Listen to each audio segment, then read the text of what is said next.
It's been a while since we last visited Egypt and covered any of its mythology, so today we'll be taking a look at a goddess that I have previously mentioned in my video on Bastet, a goddess that is commonly associated with war, destruction and retribution, but on the other hand was also seen as a goddess of healing, medicine and the sun. If you haven't already guessed, I am indeed referring to Sekhmet, the lioness and warrior goddess of Egyptian myth.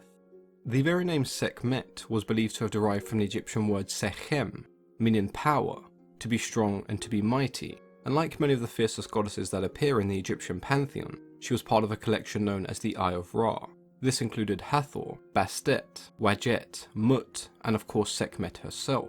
Now I have previously discussed how Sekhmet and Bastet were often considered to be the same deity, with them both having the head of a lioness, being the daughter of Ra, and marrying the god of craftsmanship and architecture Ptah. It was fairly common for the god of fragrance and beauty, Nefertum, to be attributed as either the son of Bastet or Sekhmet. Despite the numerous similarities between the two goddesses, there were still several ways that one could distinguish between them. Statues of Bastet would often be green, whereas those of Sekhmet would be red, and she would often be seen wearing a solar disc to represent her association with the sun. Now in time, Bastet's appearance would change to more of a domestic house cat, and she would be known for the protection of family and the home. Sekhmet, however, retained her fierce lioness appearance, and she was seen as far more unpredictable and destructive than Bastet. Now as time continued to pass, the connection between the two began to fade, and instead Bastet and Sekhmet were seen as examples of Egyptian duality.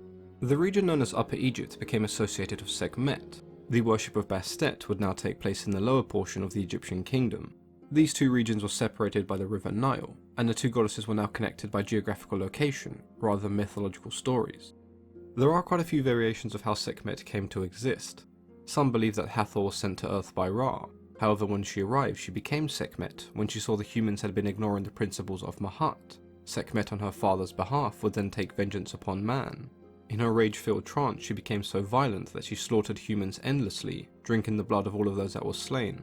When Ra eventually saw what had become of Sekhmet, he became so afraid of what she could do that he filled the river Nile with beer, so it resembled blood. Mistaking the beer-filled Nile for blood, Sekhmet became so intoxicated that she could no longer continue her killing spree and fell into a deep slumber, eventually returning to her father peacefully.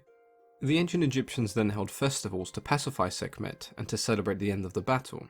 These annual festivals were held at the very beginning of the year, and the ancient Egyptians would drink great deals of wine until they became extremely drunk. They would also dance and play music to soothe the wildness that Sekhmet represented. Over the years, Sekhmet became associated with several things. She was seen as a goddess of healing, but then again she was also known as Lady Pestilence, bringing disease and plague to all those who wronged her. The priests of Sekhmet were seen as extremely skilled doctors, and this somewhat resulted in varying depictions, the Lady of Life, but also the Lady of Terror. She was also mentioned in several of the spells that feature in the Book of the Dead, in terms of both creation and destruction.